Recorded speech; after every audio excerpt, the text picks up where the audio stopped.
guys, today we're looking at the axle clean and press. For me, it's probably one of the most visually most appealing lifts.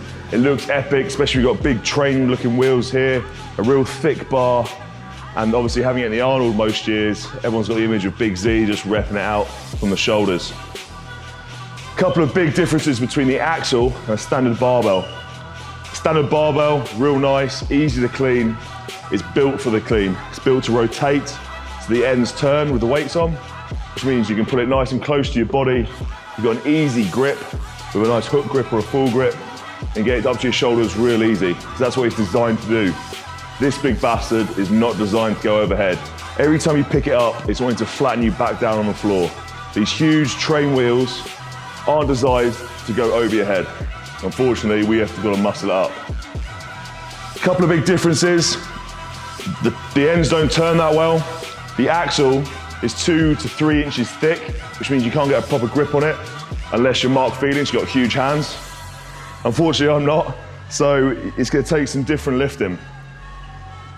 There's kind of 3 main different techniques you can use to get the axle from A to B.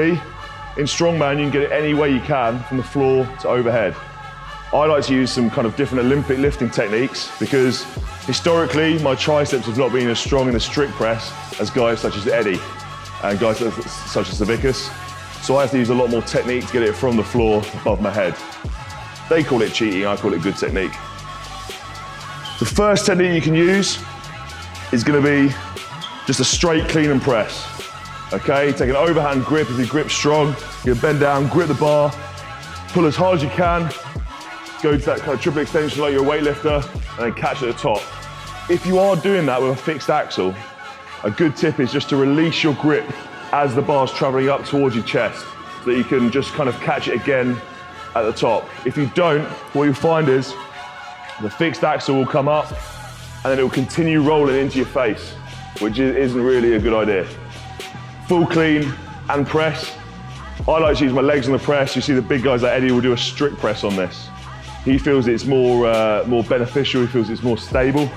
For me, I just don't have the strict pressing power, so I'll be doing a clean and then a push press.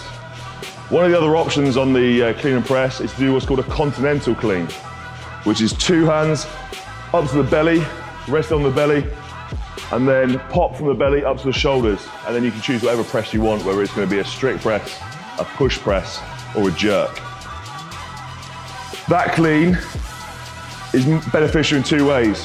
1, it gives you a little breather, you can do it in 2 parts, and 2, you don't need the big grip strength. You can use a mixed grip if you want, where one hand is coming over, the other's coming under. Obviously you need to switch at the belly before you kick it up to your shoulders. Some of the skinnier guys really struggle with this.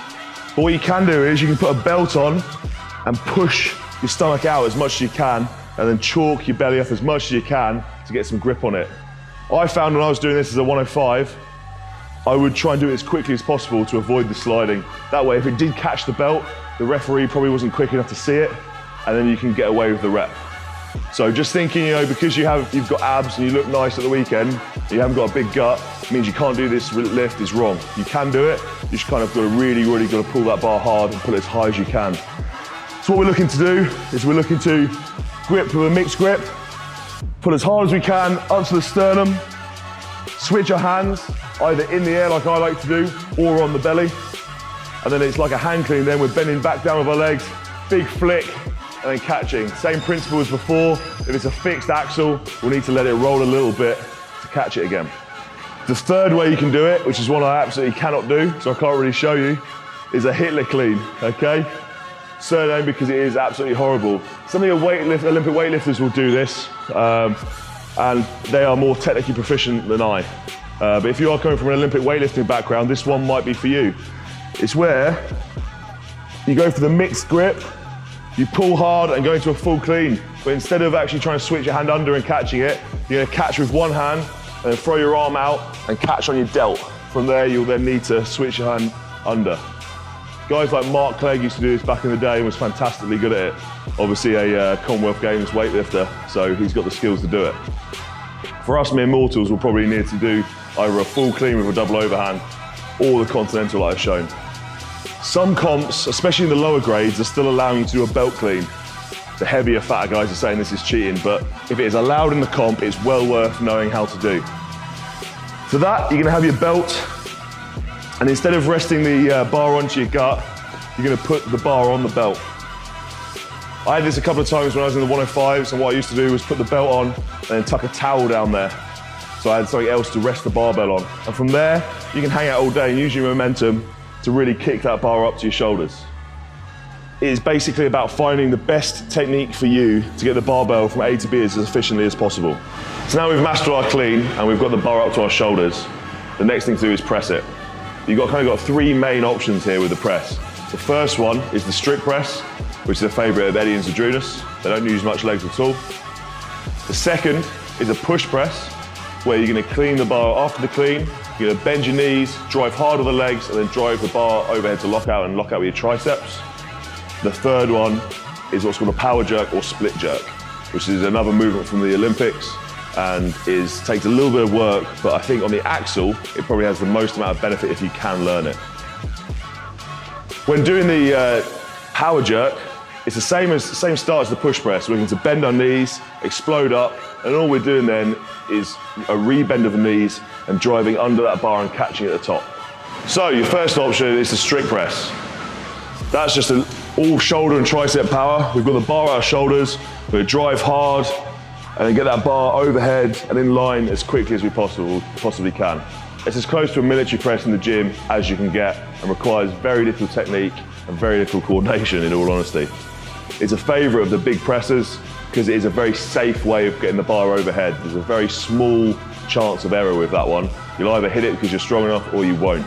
It's not like there's a technical ability where a little movement of the awkward object could throw you off. The next option is the push press. This is probably the most common way of guys pressing the axle overhead. Similar to a push press in the gym, you're looking to flex at the knee, drive hard as you can with the legs, push the bar overhead.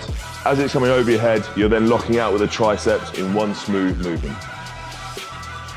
These kind of produce the best results really, because it's a safe way with a little bit more leg power of getting the bar overhead, and you'll see most guys applying this technique. The third option is either the power jerk or the split jerk.